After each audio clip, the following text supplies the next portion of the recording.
thinking about another company or not, maybe you didn't want to sign a 5-year, maybe you only sign a year. But if you're comfortable with them.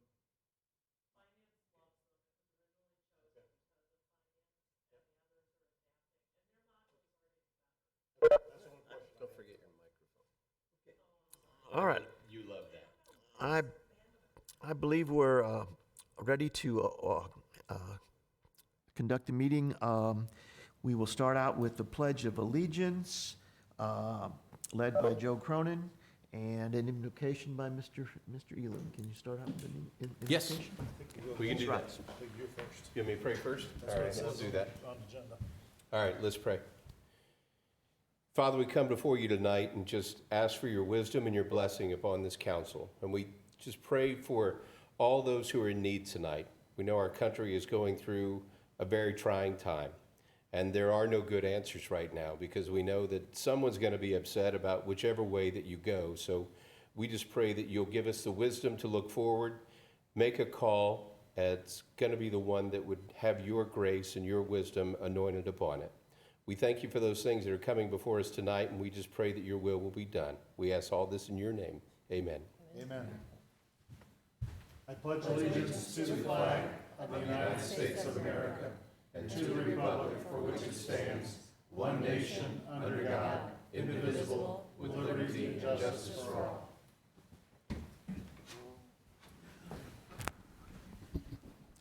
Okay.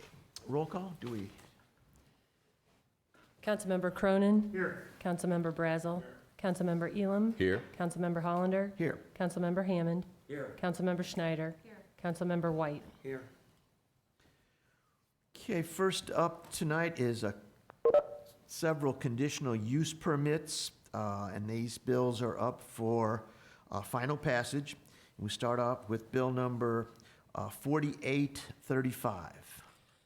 Bill number 4835, an ordinance granting conditional use permit CUP 20-01 for 1, outdoor storage of boats and recreational vehicles, and 2, storage of construction equipment and heavy machinery, new and used, to TMM Wentzville LLC property owner.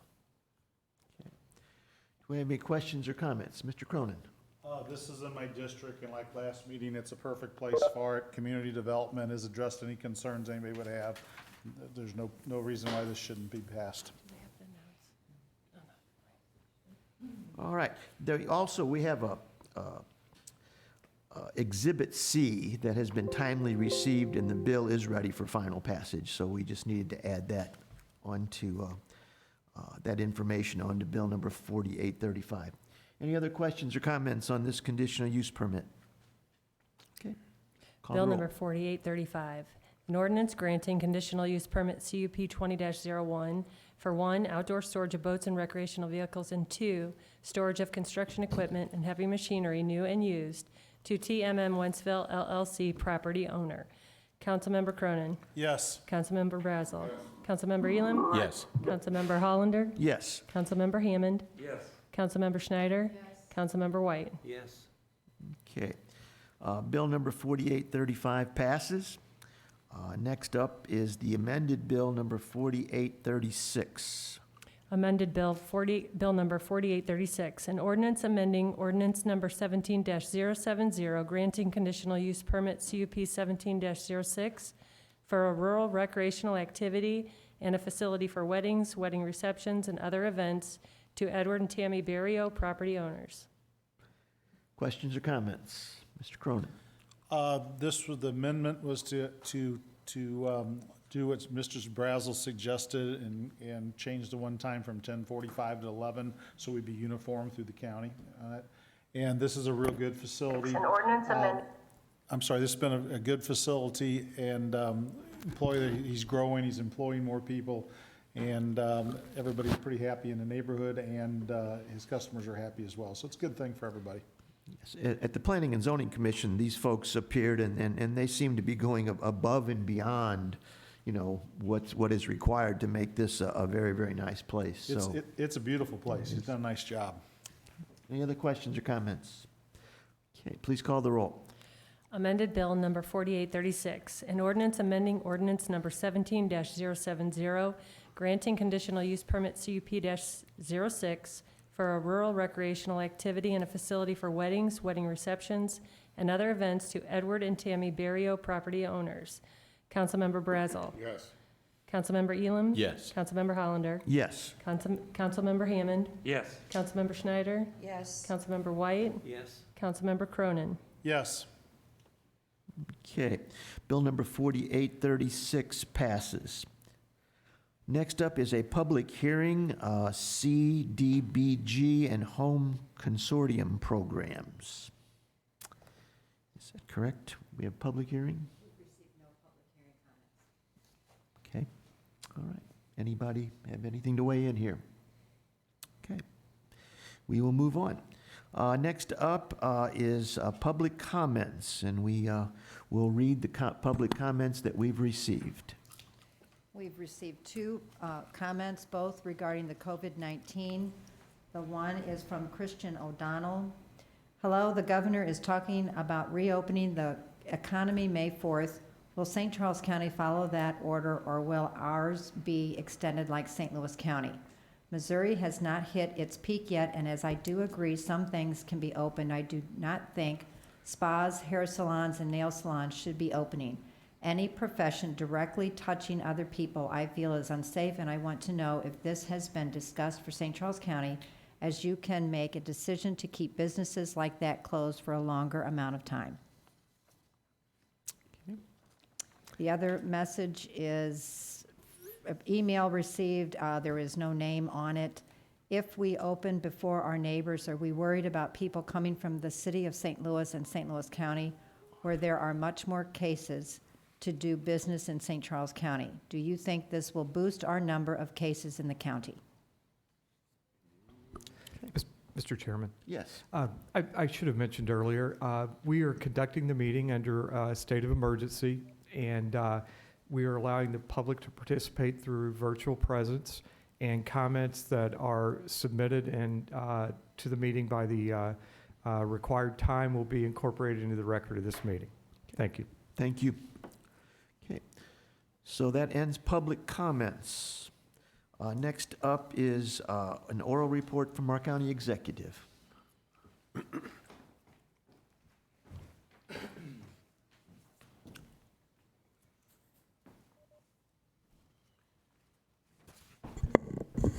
Good evening, Mr. Chairman, members of the council.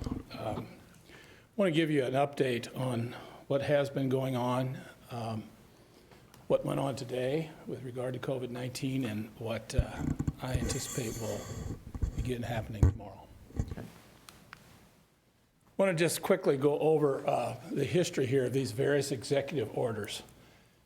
Just real quickly, March 16th, we've prohibited gatherings of 50 or more. On March 17th, we prohibited on-premise consumption of food or drink. That's the one that affected the restaurants primarily. On March 19th, we prohibited the gatherings of 10 or more, and these were all in response to the CDC recommendations. Originally, it was 50. That's when we went to 50. When they went to 10, we went to 10. It's in a single indoor space or enclosure, maximum of 10, or prohibited gatherings of 10 or more. And then finally, on March 23rd, prohibiting county residents to leave their home and surroundings. And this is the one I want to call your attention to, because this is the one that's most misunderstood. If you remember, the day before that, St. Louis City and County announced they were going to be doing stay-at-home orders, and they were going to be identifying essential and non-essential businesses. What we did was different. We didn't decide what was essential and what was non-essential, because in the first place, what's essential to one person may not be essential to another. And secondly, I just was not comfortable with us making that decision and saying this business has to close and that one can stay open. So what we did is to prohibit people going outside their home or their property, except for employment, like the other two, and except for activities they deem essential to their physical, mental, and spiritual well-being, while ordering all businesses to enforce the social distancing. Now, let me go quickly here to some interesting, didn't know it was that far down. I just want to go to this one because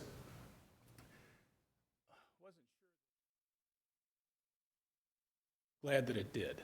And what this shows here is a comparison of St. Charles and St. Louis County. In St. Louis County, where they did basically order certain businesses to close that were non-essential and allow the others to be open. We took the opposite tact and basically left it up to the people to decide what was essential, with the understanding that if they didn't show up at the businesses would close on their own eventually. And the result, if you look at it here, at least as of 4/11, this is it's from a Google in which they use various techniques and everything to determine to the extent to which people are leaving their homes and going certain places and everything. The important thing here, if you look at St. Charles County on retail and recreation, we had a decline of 50%. St. Louis County, where they actually ordered people to close, only declined 49%. So we did actually a little better.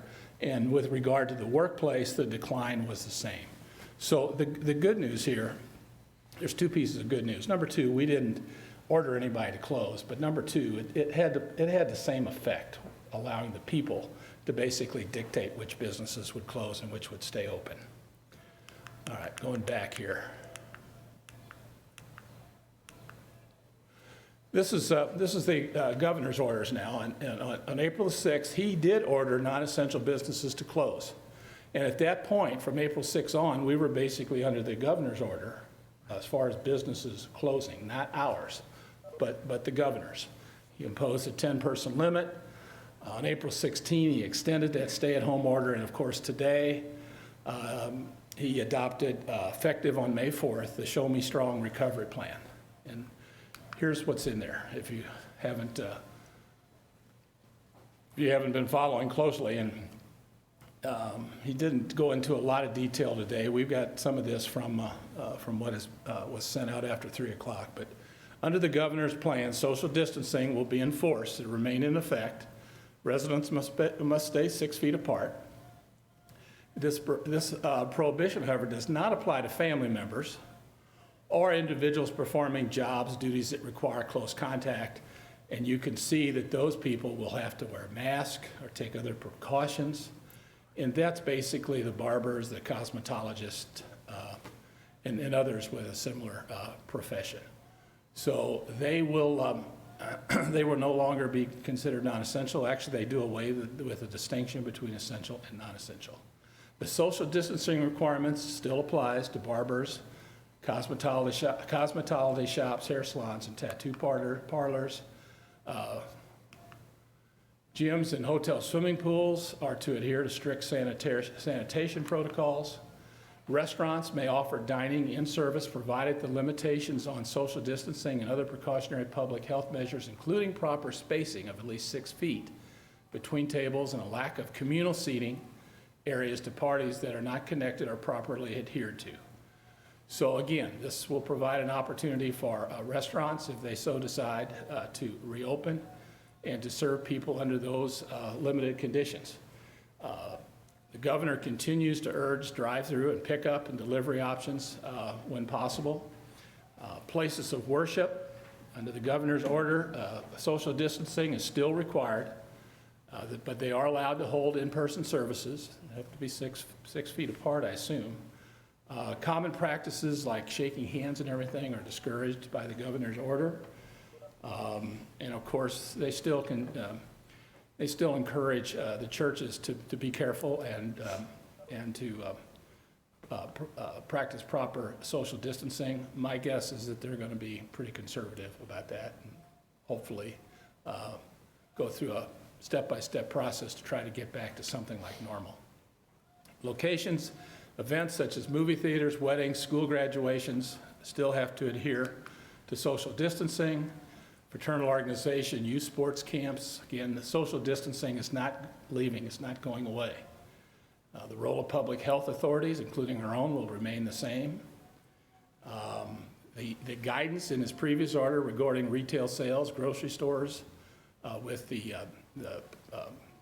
square foot limitations of 25% or 10%, those stay.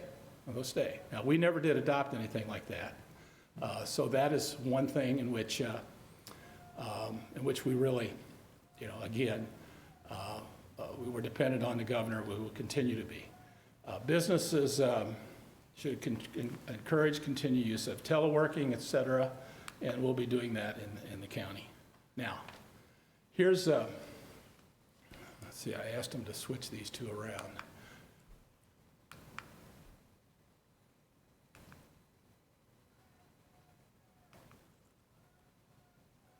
Yeah, that's just an old one. I sent these to you, and if you remember, the one I wanted to have up here was the one that showed a steep, about 2 or 3 weeks ago, it showed the steep increase in the curve. And there was the curve for St. Charles, Jefferson, and Franklin County was really just about the same as the curve for St. Louis 6 days earlier. And I was concerned that what happened in St. Louis was going to happen to us 6 days later. That did not happen. Instead, what we've got is this on April the 26th. And you can see that we haven't totally flattened the curve, but we are in much, much better shape than St. Louis City and County. Those numbers on the right there, that's the number of cases per 10,000. And you can see that we're at 13.9. I think Jefferson 11.5 and Franklin 10.4. But up on the top, you've got St. Louis County at 29, more than twice ours, and 32, which is a whole lot worse. So this is, I think, the most important slide you're going to look at, and this is the reason. The reason that I think it's not necessary for us to necessarily do everything that St. Louis County is doing. Now, there are, and I'm sure if you watch the governor's press conference today, had various people come up and talk about his 4 pillars and progress that the state has made with regard to PPE, with regard to testing. He was talking about the entire state. Since we're part of the state, we're part of that good news. But one of the other criteria that's not necessarily in the governor's, but is in the president's suggestion, and that is not to relax the stay-at-home orders until you've had a 14-day period of improvement.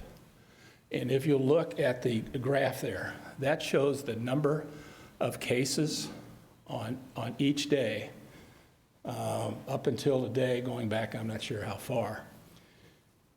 But it shows there the day that from the day we started the stay-at-home order. And I want you to see that just to show that it did have an impact. It did have a positive impact, that there's a 14-day incubation period. 14 days after we instituted the order, we hit the peak, okay? And after that 14th day, as you can see, we've started to come down. That black line is an average per day and so forth, but you can see there has been a decline. We've bent the curve, so to speak. So we do have the decline, and that's good, and I think it is because of some of the things we've done. And but again, by doing that, we've met one of the criteria in addition to the 4 the governor has that the president's put out there.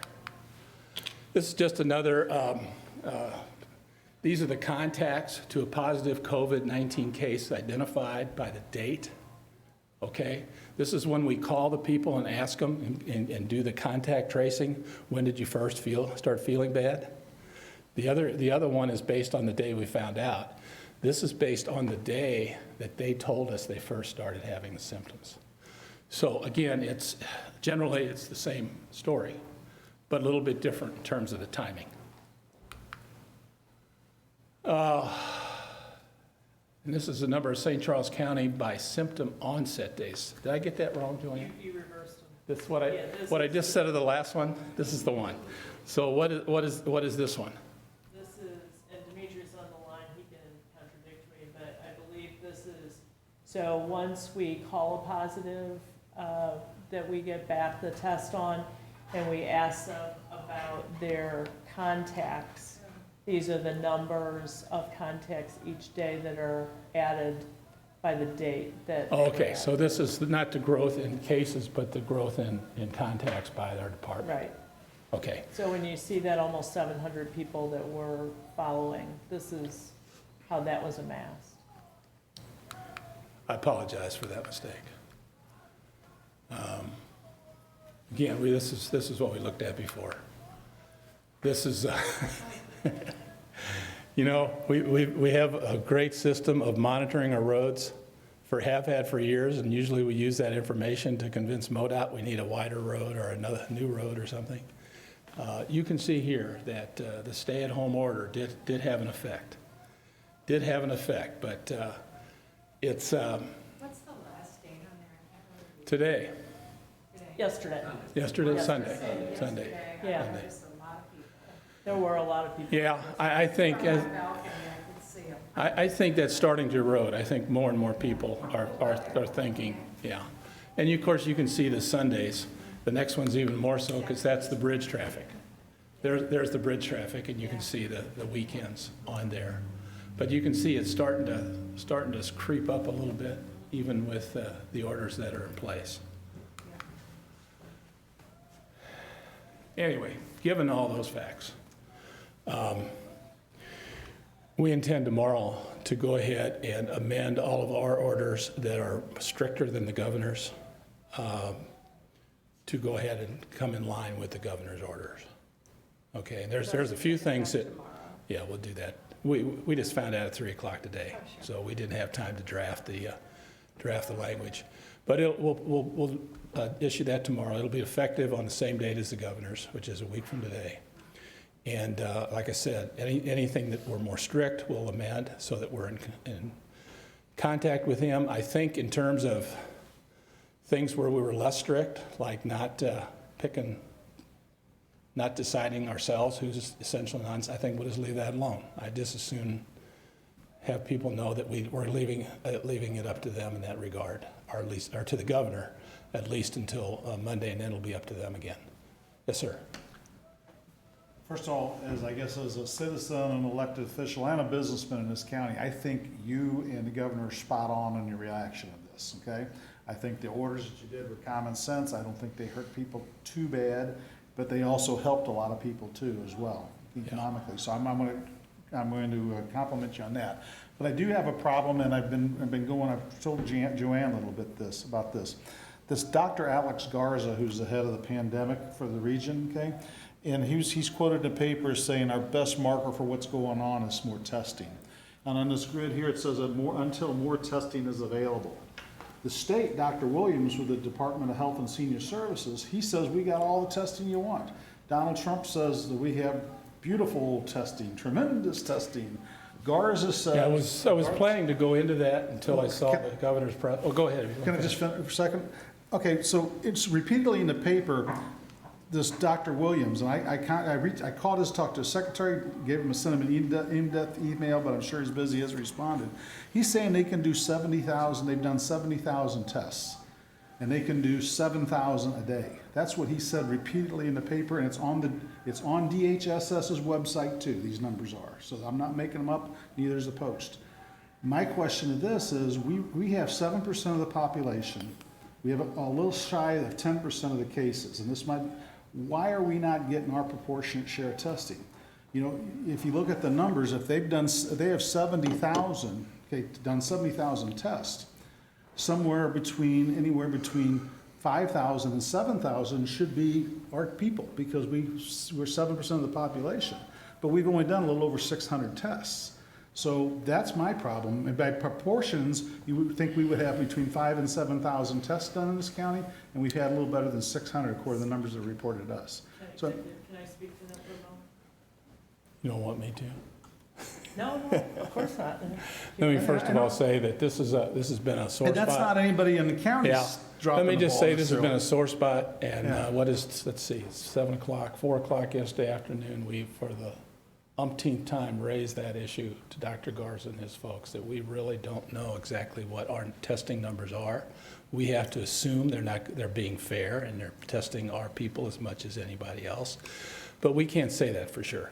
Joanne, why don't you give We us got some more details. 0.1% of the amount of tests that they're calling for. 0.1%. And we got Thanks for reminding 7% of the population. Yes, sir. And so a couple of things sort of come together here. When the state first started testing, the only source of tests was through the CDC, strictly, through CDC to the state lab. We got 5 tests, but we had to have permission to use them. We were not allowed to use for a number of days into this, but one of the tests. That's when the nursing home in the St. Charles City area occurred, and we got permission to use the other 4. And in fact, back in those days, before there was a shortage of the swab sticks, there were enough swabs in there that that nursing home got 13 tests out of those 4 kits and got them into the state lab. So in the beginning, it was all about complete and total shortage. Only path was through the state lab. So then things started to expand a little bit. The CDC and the federal government authorized the private labs. They swung into action. They got some of LabCorp and Quest. They got some of their tests swung into the Midwest. Obviously, they were also testing on the East Coast, which was a real hotbed, and on the West Coast, which was a real hotbed, but they did get some tests. So we started to see more, but we weren't in command of those. So if you were going to a private lab to get tested, it was on your doctor's order or on a hospital order, but it wasn't through us. But to be clear, You want this to wait is, till Mr. Brasso gets back? this is state test results. This isn't LabCorp or Quest. This is 70, he's saying they've done 70,000 at the state level, and only 600 of them in residents of our county. Well, Yeah, I'd like to know. somebody's where they fibbing, okay? are. There is a third source of testing, and that now is the hospitals themselves have developed tests. The state is very aware of the problems and the needs we have around testing, as are the hospitals, as are we. And so we have a coalition of folks. I was talking to the chairman this morning. We are all trying to get together to increase our capacity to buy tests, because we are not a high priority area in the United States, but we are still getting better. There's no doubt about it. Things are getting better. They're not getting worse. But now it's gotten more complicated because there's diagnostic testing, and then there's the surveillance testing that's going to tell us a lot about the general health of the area. But if you check the DHSS site, I it hear says you. the testing's free, okay, number one. And If you number go two, through the it's- state, it It is. says if you go through the state lab, and I'm not talking about the other ones, I'm just honing state lab. If Okay. they've done 70,000 I know. tests Let for me- Missourians, why Let me don't tell we you 2 have more pieces. thousands? Well, first of all, if there are 70,000 tests, or 7,000 a day being done in Missouri, we don't know where they're being done. So, but I will tell you that on the 7th of April, Demitri Chapman, your public health director, ordered all of the private labs, all of the hospitals, and the state to report to him by zip code of the address of the person who was tested, zip code of the place where they were tested, and a number of other factors. We understand that tomorrow, there is a good chance that they are finally going to have their data cleaned up enough that they can respond to that. Now, they say on the DHSS site that they've opened 3 testing centers in St. Charles County. They've got that, they put that on there yesterday, I believe, or this morning, okay? So what they're saying on their site's totally different than what the reality is here, okay? Let's do it too. Well, I mean, I will tell you that there are sites that get opened, like there was a site that got opened in the city of St. Louis, and it had, what did the mayor tell us, 3 tests that they had when they opened the site. So when they used the 3 tests, they were out of tests and they closed the site back down. So, yeah, I mean, we need a lot more testing, and they keep telling us there's true hope on the horizon, but as the county executives of both St. Charles and St. Louis County said to them yesterday, you know, we keep hearing this, but it doesn't happen, and we know that it's not because of the hospital systems it's not happening, that you all are hope it happens as well, but we, you know, it's sort of like, we'll see it, when we see it, we'll believe it. Apparently, we're not a high priority. We're not. And right now on the Well, diagnostic we actually had test, some diverted early, right? We did, I was gonna include that, but the councilman didn't wanna listen to me ramble. So, just so you know, the state got 16 of the highly prized Abbott testing machines. Those are the 15-minute diagnostic tests. They are coveted throughout the nation. There are private citizens trying to buy them at 5, 10, 100 times their value. We not only were awarded one of the 16 by the state, city got one, St. Louis County got 2. So 4 of them came to this area. We also got a very large volume of tests with it compared to the total 125 of the actual tests that they have.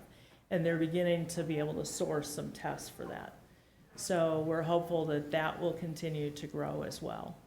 I'm getting complaints from people in my district that say you can't get a test unless you got a hell of a fever and you're bad sick.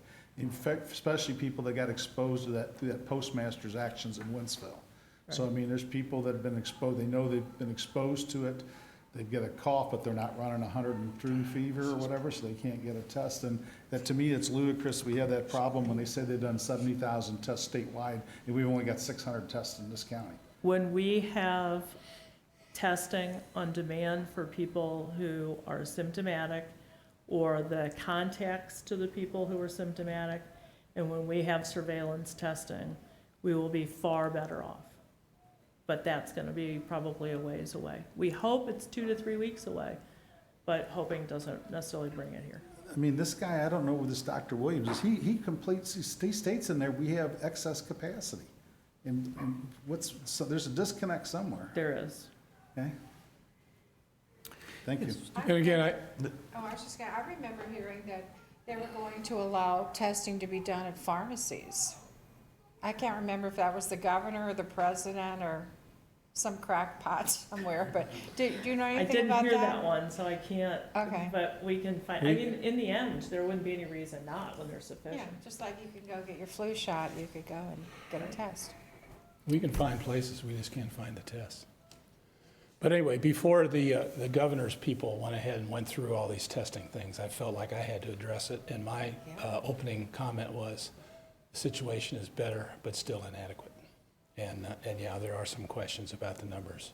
Show us the So. tests, huh? Yeah. Yeah. I mean, sure, we don't have it as bad as St. Louis County, but we got it a hell of a lot worse than any rural county, okay? We've had a, Okay, so I mean, that we should be getting our fair share of the tests. And I'm to the point where this guy don't call me back in a couple of days, this Dr. Williams. I'm gonna go to the 2 state senators and the state legislators and say, we're paying the same taxes as everybody else in Missouri. Why are we getting 0.1%, 0.1% of the tests of our populations, all we've tested, okay? It ain't right.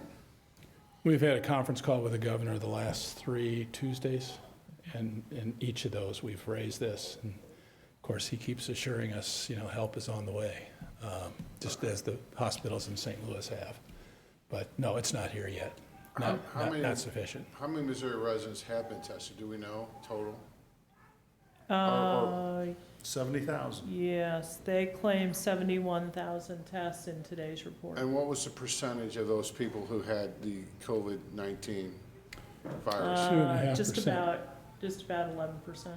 11%. So if you took that, I sent you guys that Dr. Erickson, and their theory is if you take that 11% of the total population of the state of Missouri, because if that's how you would extrapolate those numbers, then your percentage of people who've already had the disease is much higher than the number that we even know. And then so the numbers of people who contract the disease, the people who get healthy from the disease, and the people who die from the disease, the death rate would be so low compared to the flu rates. Did you look at that tape, those doctors? I did. I mean, I don't know, I just think the numbers that we're focused so much on these numbers, and it's like, how real are they? Because all the models that we followed from the start, it's all we knew, and we did what we had to do, I get it. But we know now that those models were wrong, and we know now that those theories were wrong.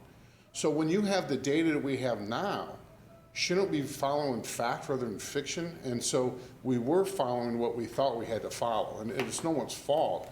But I'm just saying that And I think, Steve, what you've done, you and I've had quite a few conversations, you did what you had to do, and you're doing what you have to do now with the governor, but, we're focusing on these numbers so much, This doesn't it show that doesn't we make were wrong, sense. Joe. This doesn't show we were wrong. No, By I'm not doing saying, this, I'm by not doing saying you're this the wrong first with the 14 numbers. days, No but by one was doing it wrong. the first 14 days, we reduced the number significantly. No one was wrong, but what I'm saying is they're not extrapolating the numbers accurately. Yeah, okay. They're not. We're going to be discussing this in the next 10. I know we could go back and And forth. just to be clear what I'm saying, if we were only getting 1/10% of the entire road budget for this county, or this state, rather, I get what you're we'd be saying. raising hell. No, I We're getting understand. 1/10% of the state's testing. But you're focusing so much on these tests. It's At because what everybody point- says that's the key to moving forward. That's false. That's absolutely false. Steve, Yeah, continue. continue. I think this is the last thing, yeah.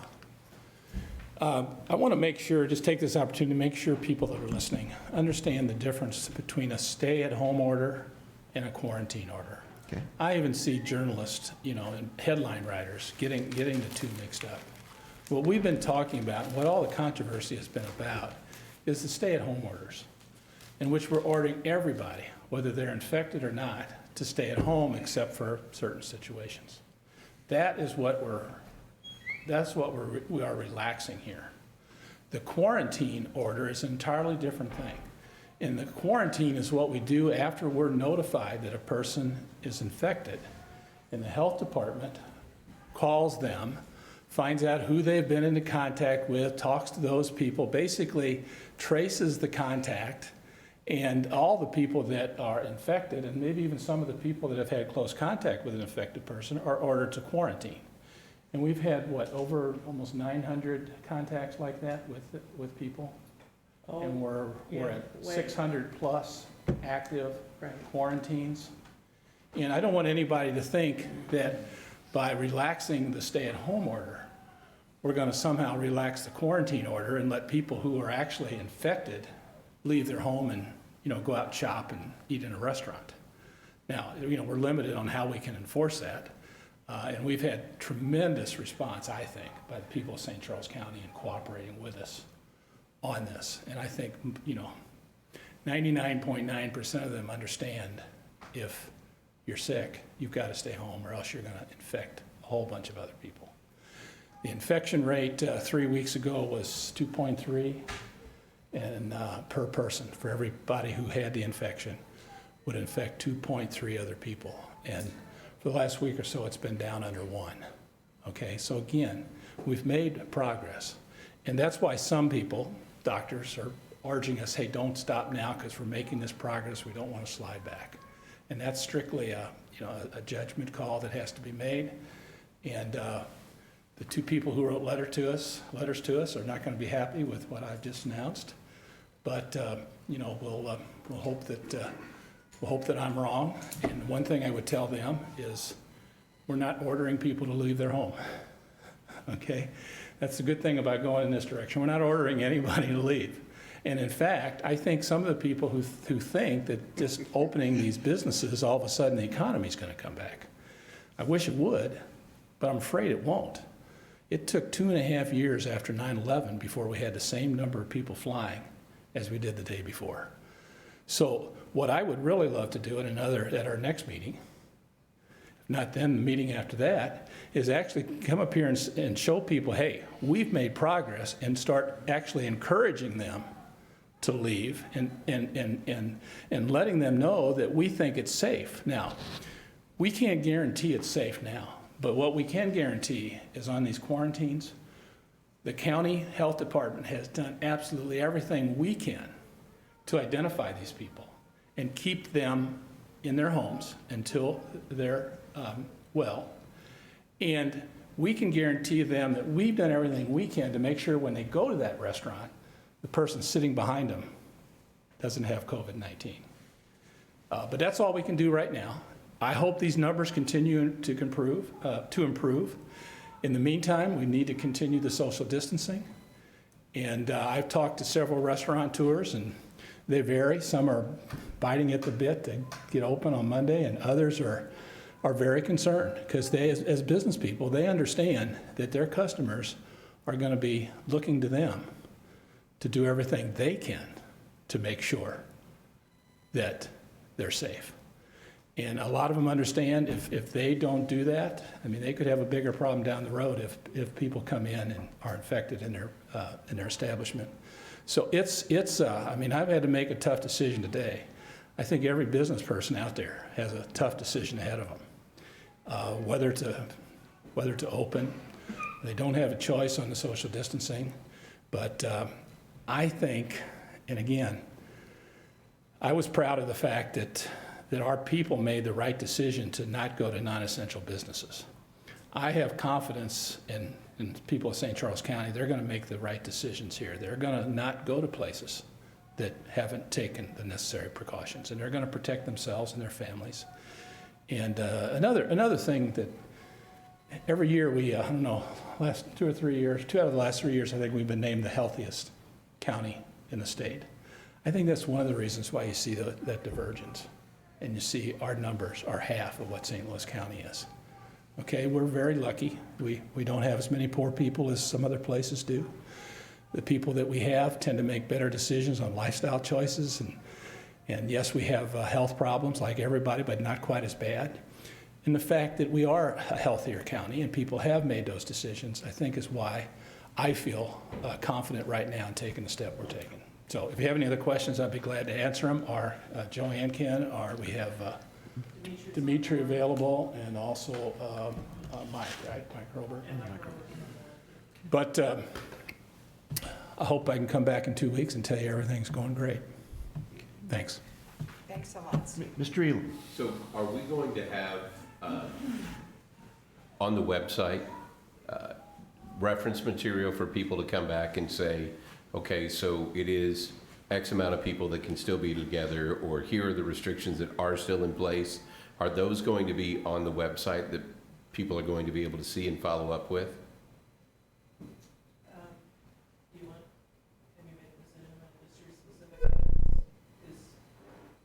That's one of the things that we've been talking about the last week. We just found out the exact language on the governor's. You may have screwed up a little bit, sorry. We just found out at 3 o'clock the actual language he was going to be using. So I have had a real problem with issuing orders that we really can't enforce. You know, and I think I've told you all these orders have been conditioned on the fact that 99% of the people are going to voluntarily comply. Because if even 10% of the people didn't comply, we don't have enough health department workers or, Right. you know, to send out and do anything. Well, if So, we're gonna so I follow- think what we probably will be doing for sure is to put out some suggestions to businesses, just in case they're not on the governor's site. We'll put out suggestions. Here's 10 things that we think you should do. But are we going to go out and check and make sure they're doing them? We don't have the manpower to do that. Well, if we're going to follow what the governor's going to do, if we're going to follow the state, and am I understanding whatever the state does is what St. Charles County is going to have in place? So if that's the case, then people would be able to go to the state website and they would be able to get all of the information from the state website. If you have any questions, if the state website says this, that's also in place for St. Charles County. Because I know people are going to have questions, because my phone blew up right after the governor finished his thing. Is St. Charles County going to do this too? Are we going to be able to go back to work? Is this going to be able to happen? We'll definitely have a link on the website to the governor's order tomorrow and to the governor's frequently asked questions. Great. I read that prior to the meeting. It pretty much addresses everything. He did a real Wasn't good it- job of it. Okay. Wasn't it, the governor's order somewhat, like, to the discretion of that business? I mean, isn't it kind of vague? Like, I think that you're gonna get, you know, law enforcement and the health department, you're gonna get more ridiculed by social media than any law enforcement or health is gonna do. I mean, I'm telling you, that's what the businesses are afraid of. They don't want, if there's rules set out there that this is the procedure that should be followed, it's not gonna be the health department or the sheriff's department or whoever to come rescue them. It's going to be the ridicule that they'll receive. And I'm telling you, that's what they're afraid of. And so, The ridicule from who? from the general public, like on social media, say they're not following this and that, which is just, I guess, just as good. I mean, it works, you know, but That's what I was referring to. I mean, a couple of the restaurateurs I talked to realize that their customers are gonna expect a lot from them, and they're not gonna, you know, one of them said, I'm gonna take another week or so to make sure I'm ready and make sure I've got everything in place, because yeah, that's no easier way to lose customers than for them No. to come in and feel like they're not safe there. totally agree, and that's. Their whole marketing scheme's gonna be, hey, we got great food and we got a safe place to eat it. That's exactly right, Steve, and that's how it's gonna be monitored. It's not gonna be any. I agree 100%. Yeah. Okay, any other comments, So questions? one of the Yes. things that sorry, go ahead. Finish up, Mr. I have two questions for Demitri. Sure, that'd be great. Demitri, I guess two questions that I have concerns about. I see a lot of different estimates about how many people, what percentage of the population is asymptomatic. In other words, people that have got the disease show no sign of the disease, but then can transmit it to other people that can get very sick from it. So I was wanting to know approximately what you think the population might be of asymptomatic people in St. Charles County. And secondly, I'd like to know what your opinion is of the CDC stating, I think a day or two ago, that just because you get this stuff once doesn't mean that you're going to be immune from it if you get it again. So even though that you might get it and recover like you can a lot of diseases and never get it again, they say that you could get COVID over and over again. What is your opinion of that, I guess? Just because you get this stuff once doesn't mean that you're going to be immune from it. Get it again. You know that you might get it and recover like you can a lot of diseases, never get it, say that you could go it over and over. Can anybody else understand that? He's listening to the delay. No, there's a delay there. Even though that you might get it, Yes. over and over again, what's your opinion of it?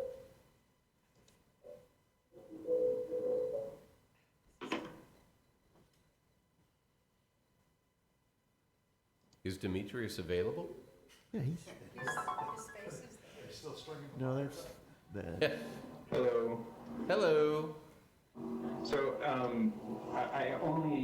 was trying to switch between the two, and I got part of the question.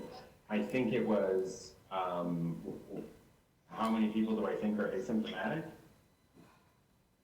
I'm not sure what he's being picked up on. Is he just on his phone? Absolutely no idea. Okay, Demitri, I'm gonna hang up on you and see if the WebEx goes through and if it does not play back. Okay.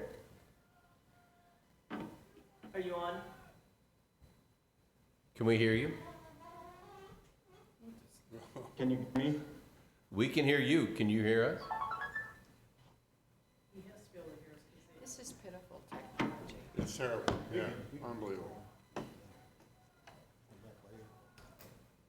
Okay, that's, Okay, but I'm just gonna put him here. I think Zoom works better than whatever this is. Hello. Go ahead, and the question, first of all, Council, would you? Yes. I see a lot of varying percentages thrown out there for the percentage of the population that's asymptomatic. And do you have any wild guess of what that percentage might be in our county? How many people that have got it or been exposed to it don't even know that could be transmitting it? So that was question one. And then question two was, what is your opinion of compared to the CDC, that once you get this virus, you may be not immune from it again, you may be able to get it more than once? So first question, Demitri, can you get it more than once? We don't know. Other coronaviruses, you can get more than once, but we don't know if this is exactly like other ones. Most coronaviruses and viruses in general, you usually only get once. And then the first question, I took them in reverse order, sorry, Councilman, is do you have any idea what percentage of cases are asymptomatic and never develop symptoms? We don't, because there isn't that antibody testing widely available just yet. But we're increasingly seeing a lot of people who tested positive and have had very mild or almost no symptoms. They're getting tested because of one mild symptom and an exposure. We suspect that number is quite high. But without that serological antibody testing, we don't know. Have him explain the antibody test. Could you, County Executive Elements asking that you explain a little bit about the antibody test and what that shows? Yeah, so whenever a person is exposed to a virus, their body develops antibodies, kind of tools to fight off that virus. And the presence of those antibodies will usually linger sometimes for your entire life, a person's entire life, that allows them to fight off that same disease if it ever enters their body again. So, you get exposed to a rhinovirus that causes a cold.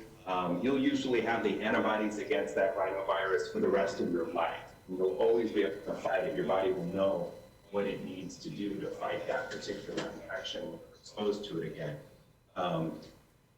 The testing that I'm talking about, the serological antibody testing, it tells us that you've been exposed to the disease and your body has mounted an immune response against it and knows how to fight it.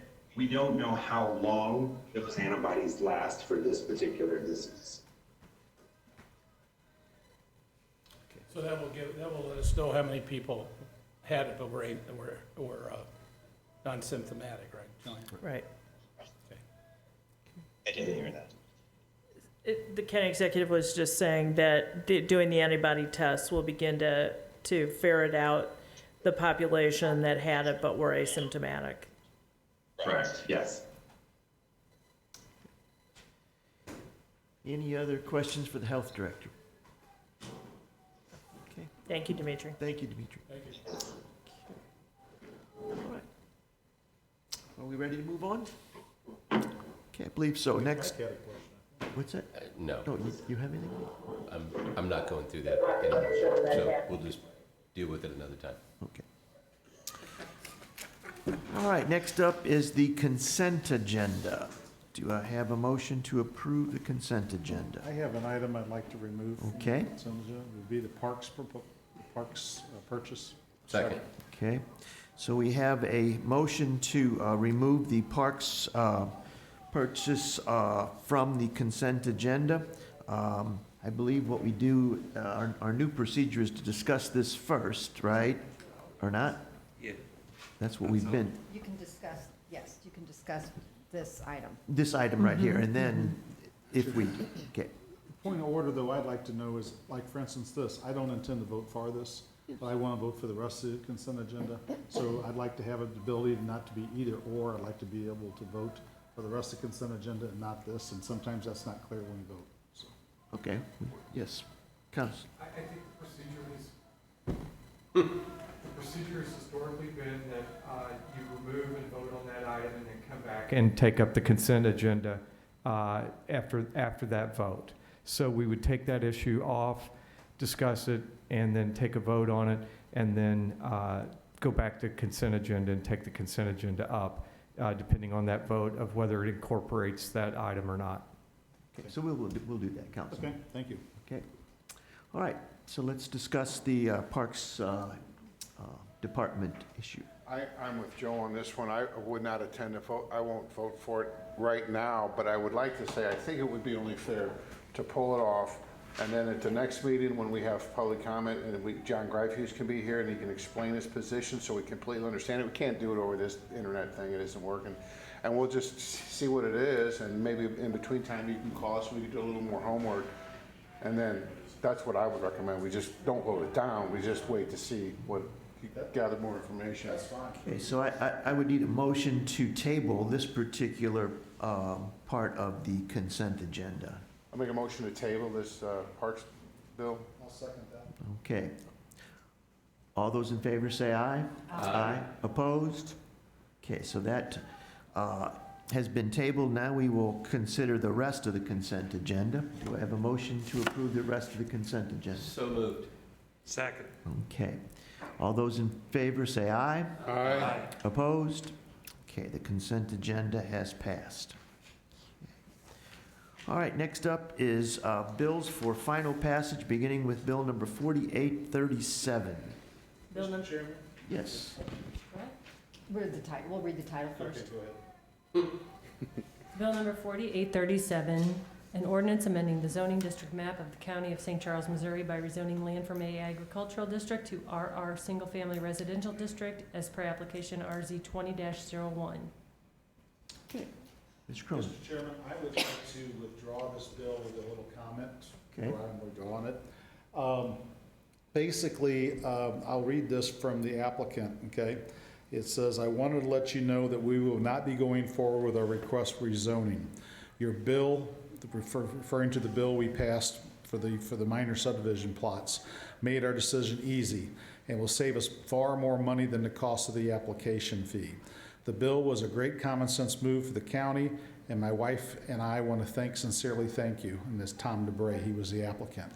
Mr. DeBray has decided to do his 160 acres, at least for now, I think 5 acres. He's already sold 1 lot, okay?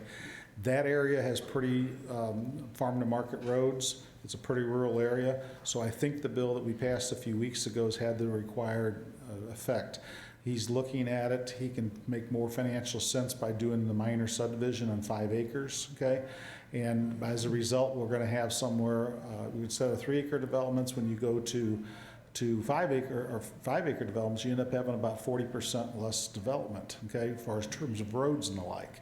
You also have less runoff, less land disturbance, so there's a lot of benefits in rural areas. So I want to make a notion to withdraw this, but I do want to know we've withdrawn it for the right reason. He looked at the effect of the new bill that we passed a few weeks ago, really liked what it did, and that part of the county more likely will stay 5 acres as a result of that bill. Okay. Good job. Yeah, there was some very positive comments from the Planning and Zoning Commission about the new bill that we passed several weeks ago on this.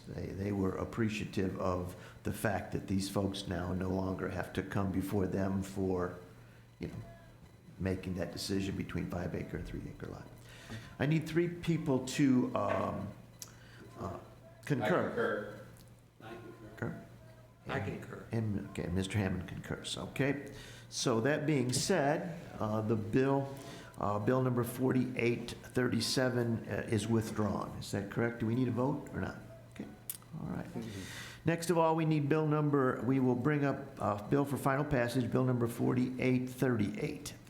Bill number 4838, an ordinance authorizing execution of Missouri Highways and Transportation Commission's State Block Grant Agreement, Amendment Number 3, Airport Improvement Program Grant, Project 16-111A-2, to extend the project time period to allow for completion of the work for design runway electrical lighting system rehabilitation and new vault at St. Charles County Regional Airport Smart Field. Questions or comments on bill number 4838? Seeing none, please call the roll. Bill number 4838, an ordinance authorizing execution of Missouri Highways and Transportation Commission State Block Grant Agreement, Amendment Number 3, Airport Improvement Program Grant, Project 16-111A-2, to extend the project time period to allow for completion of the work for design runway electrical lighting system rehabilitation and new vault at St. Charles County Regional Airport Smart Field. Councilmember Elam. Yes. Councilmember Hollander. Yes. Councilmember Hammond. Yes. Councilmember Schneider. Yes. Councilmember White. Yes. Councilmember Cronin. Yes. Councilmember Brazel. Okay, bill number 4838 passes. Next up for final passage is bill number 4839.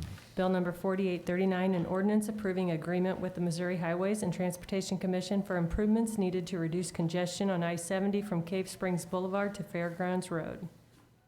Questions or comments on this particular bill? Seeing none, please call the roll. Bill number 4839, an ordinance approving agreement with the Missouri Highways and Transportation Commission for improvements needed to reduce congestion on I-70 from Cave Springs Boulevard to Fairgrounds Road. Councilmember Hollander. Yes. Councilmember Hammond. Yes. Councilmember Schneider. Yes. Councilmember White. Yes. Councilmember Cronin. Yes. Councilmember Brazel. Yes. Councilmember Elam. Yes. Okay, bill number 4839 passes. The final bill for approval is Bill number 4840. Bill number 4840, an ordinance authorizing the county executive or his designee to execute from intergovernmental agreements for governmental agencies to use the County Emergency Operations Center at 1400 T.R. Hughes Boulevard, O'Fallon, as a continuity of operations site. Okay, questions or comments on Bill number 4840? Seeing none, please call the roll. Bill number 4840, an ordinance authorizing the county executive or his designee to execute form intergovernmental agreements for governmental agencies to use the County Emergency Operations Center at 1400 T.R. Hughes Boulevard, O'Fallon, as a continuity of operations site. Councilmember Hammond. Yes. Councilmember Schneider. Yes. Councilmember White. Yes. Councilmember Cronin. Yes. Councilmember Brazel. Yes. Councilmember Elam. Yes. Councilmember Hollander. Yes. Bill number 4840 passes. Now we move to bills for introduction, beginning with Bill number 4842. Bill number 4842, requested by Michael Hurlbert, sponsored by Joe Cronin. An ordinance relating to housing and community assistance and one approving the 2020 Annual Action Plan for St. Charles County, Missouri, in its capacity as an urban county for fiscal year 2017 through 2019, under the Community Development Block Grant Program of the United States Department of Housing and Urban Development, HUD, and authorizing the county executive to execute all documents or certifications required for submittal to HUD with the action plan, and two, further authorizing the county executive to execute the funding approval agreements that HUD shall require upon approving the 2020 Annual Action Plan. Okay, questions or comments? Mr. Cronin? I'd be happy to take credit for this because it looks like a pretty good thing, but I think Mike might have put me on there as a former chair of the council maybe. So anyway, anyway, it's the same thing I think we do year after year. And I don't know why my name's on there, but if I can take credit for it, what the heck? Okay, all right. Okay. Next up for bills for introduction is Bill number 4843. Bill number 4843, requested by Samantha Shadrack, sponsored by Terry Hollander. An ordinance amending Section 115.710 of the Ordinance of St. Charles County, Missouri, OSCCMO, concerning the Personnel Administration Plan and amending the 2020 budget for a position within the St. Charles County Department of Emergency Communications. Questions or comments on Bill 4843? Okay, seeing none, we will move on to Bill number 4844 for introduction. Bill number 4844, requested by Ryan Graham, sponsored by Terry Hollander. An ordinance authorizing execution of the Partners for Fish and Wildlife Program landowner agreement and accepting grant funds up to the amount of $6,686.07 from the U.S. Fish and Wildlife Service, and to participate in a wildlife habitat improvement program on land owned by St. Charles County and managed by the Parks and Recreation Department. Questions or comments? Yes, Mr. White. Is this the first time we've used this grant in any of our parkland? I think Ryan's on, but yeah, this is the first that I've ever seen that we've gotten this. Good. It's a good program. Yes, my wife and I have visited all the county parks. Actually, last week went fishing out at Klondike Park, and, fairly good. Beautiful, beautiful park, so. I'm glad that Ryan's doing this because anybody that's got land, I mean, John, I'm sure you do, I do with my farm, those payments under these programs are good and they're also very beneficial to fish and wildlife. So besides this federal one, there's a ton of state ones out there as well, so. And these are shrinking. There are not as many issued anymore. Yeah, but I think this is the first one I've ever seen us get, I think. So that's great. Good job, Ryan. Yes. Okay, next bill for introduction is Bill number 4845. Bill number 4845, requested by Demetrius Chancey Chapman, sponsored by Terry Hollander. An ordinance authorizing the county executive or his designee to execute a memorandum of understanding between St. Charles County and the Missouri Department of Corrections for the administration and reading of tuberculosis skin tests, TST, and for the administration of specified vaccinations to department employees, volunteers, and interns. Questions or comments on Bill number 4845? Okay, seeing none, that ends our bills for introduction. Any bills to be removed from the table? Seeing none, do we have announcements? Anyone? Yes. Mr. Hammond? Yes. I was wondering if we've done anything with the highway department with the large turnover of maintenance workers. I know for a fact since January, there's been 12, we've lost 12 people over at the maintenance shed throughout the county, and I've got some other numbers too of number of turnovers we've had there. And I think had we had a major snowstorm, we may have had some problems this past winter with the reduction of people that have left the highway department. Are we doing anything about that? Well, like a lot of jobs before all this economic downturn happened because of the COVID-19 closures, the market was so hot, people were leaving for jobs right and left. So we're just continuously in, recruitment mode. And in addition to that, I think Samantha Shadrack and her people are really putting some teeth into studying positions. So I don't think you'll see all the simple indexing that went on before. She really understands the process. And so hopefully as that group goes through the review, you'll see really good numbers coming out of where the market is on those folks. Well, I noticed that a lot of those people went to other cities that are paying higher. Right. So I don't know if it's because the county isn't paying as well as we can for those maintenance workers, and I don't think their pay comes out of our general fund, does it? It comes out of the highway budget? It comes out of highway, right, of the road and bridge fund. And Well, I'll send you some information I want to share with you, and maybe we can discuss it further. And we'll get that all to her. It's like anything that you do, you can do it, through the steps people tell you to do, or you can really fine tune it. And I think our current HR director really understands what those comparisons are and is able to go in with the software that she has access to and fine tune, not just, hey, I'm looking at the United States or I'm looking at the Midwest, but looking at where our market is for where people are willing to drive from to work here, and to get a concept of who are our competitors and how are they paying. And she's been working really hard on that. No, it's good to hear. Thank you. Yes, we are on announcements right now, Joe.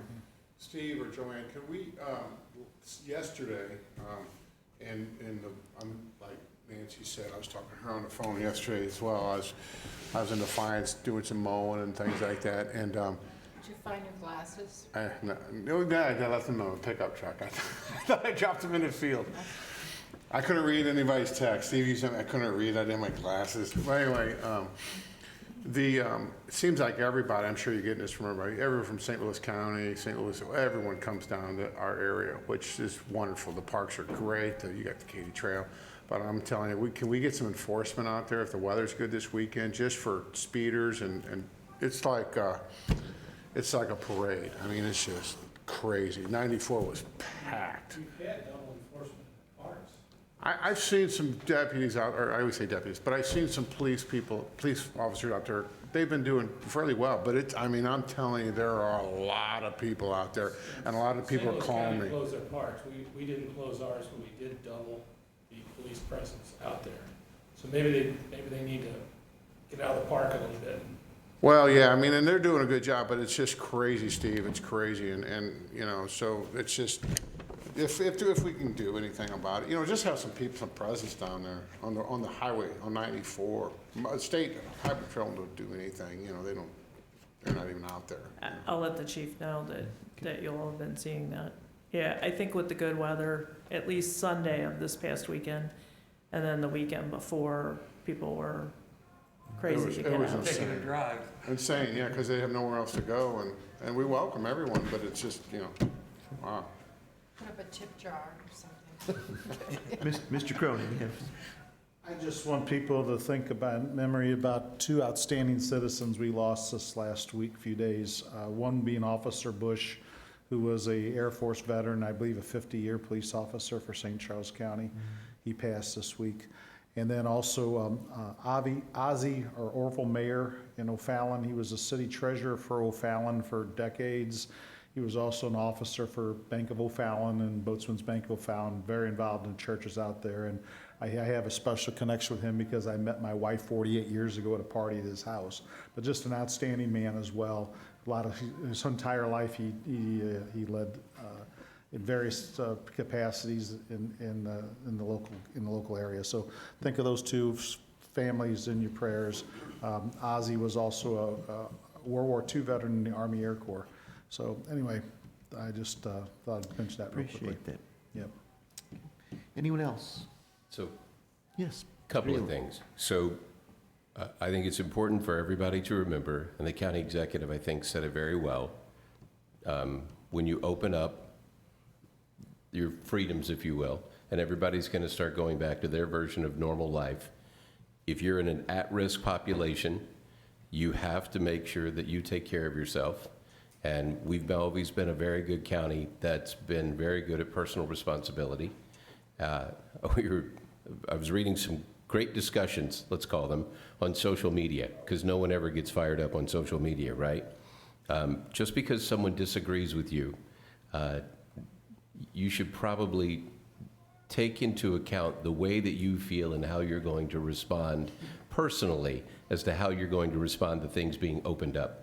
And just understand, I think it's an easy thing to see that the numbers are going to spike when people start getting back together on a regular basis, just because you're going to have more people getting together. And to what Mr. Cronin's been asking for, I think we're going to get more testing. And the more testing that you get, the more numbers I think you're going to see. So I don't think anybody should be surprised about that, but I think it's just something, whether we opened up in May, June, July, August, 2025, it doesn't matter. Eventually, the numbers are going to go up when you start getting people back together. We were out at the park at Bromelsick on Sunday. Man, we have some awesome parks. You ain't kidding. Unfortunately, a lot of them are in Mr. Brazel's district, but beyond that, we ventured out of District 3. We went over to District 2. We even went to the new O'Day Park in O'Fallon, which is a really nice park there. Everybody was being very responsible with their social distancing, so hopefully we'll use good judgment with our citizens as we come out from all this, because you can tell a lot of people are tired of being together. My wife just wanted to get away from the kids, so she said, let's go for a drive on Sunday. So we ended up doing a parks tour, which is nice. The last thing I would say is put numbers into perspective and don't be led astray by raw numbers. One of the things that I didn't know before all this stuff started, we lose an average of 170 to 175 people a day in the state of Missouri. 170 to 175 people a day die in the state of Missouri before COVID-19. I didn't know that. So when you look at, we've lost 288 people so far. 288 people is a lot of people, and that's really sad. But when you put that in perspective, on an average in the state of Missouri over the last 3 years, that's less than 2 days average death toll. One of the things that I wanted to ask, but to be honest with you, I was just frustrated and didn't want to go with the back and forth with the whole WebEx thing, is are we seeing more people die in the state of Missouri on average this year, or are we seeing less? Or is it too early to be able to tell? I don't know how many people die on average in St. Charles County, so I don't know how to put 31 deaths or 32 deaths as it is today into perspective. I know we lost way too many at one particular place. That has really skewed our numbers in terms of the losses in our county. It's been really unfortunate, but it is what it is, and we can't do anything about that at this point. But I think a lot of times people hear raw numbers and they get scared, and they don't know what to do with that. So I think it's good to put numbers in some sort of context so you understand what they look like. 7,500 to 8,000 people die a day in the United States of America over the last 4 years. That's just a fact, and that's before COVID hit. So I don't know if we're losing more, if we're losing less, or what that looks like right now. But I just think it's good to kind of put things into perspective as you move forward and you start getting back to what is normal life for you, and that's going to be different for everybody as we kind of move forward. So I just wanted to kind of throw that out there before we left today. I can add to that. If you took all the people who died of heart disease, cancer, diabetes, and the flu last year, and you add them the same category this year, there's been little to no increase of death. And so if you look at even in New York and these other places, no one's dying of cancer or heart disease or other things. They die of COVID. You gotta ask yourself why. Okay. And with that, I'll say motion to dismiss. Second? Anybody have a second? We do? All right. Meeting is adjourned. Steve, thank you. Thank you. Seriously. Hey, you like this.